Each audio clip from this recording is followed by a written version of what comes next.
ரோமர் 10ஆம் அதிகாரம்.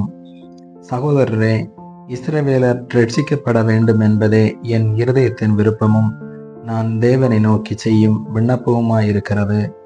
தேவனை பற்றி அவர்களுக்கு வைராக்கியம் உண்டென்று அவர்களை குறித்து சாட்சி சொல்லுகிறேன். ஆகிலும் அது அறிவுக்கேற்ற வைராக்கியமல்ல. எப்படி என்றால், அவர்கள் தேவ நீதியை அறியாமல் தங்கள் சுய நீதியை நிலைநிறுத்த தேடுகிறபடியால் தேவ நீதிக்கு கீழ்ப்படியாதிருக்கிறார்கள்.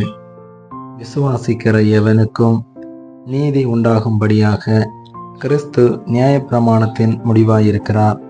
மோசே நியாயப்பிரமாணத்தினாலாகும் நீதியை குறித்து இவைகளை செய்கிற மனுஷன் இவைகளால் பிழைப்பான் என்று எழுதியிருக்கிறான்.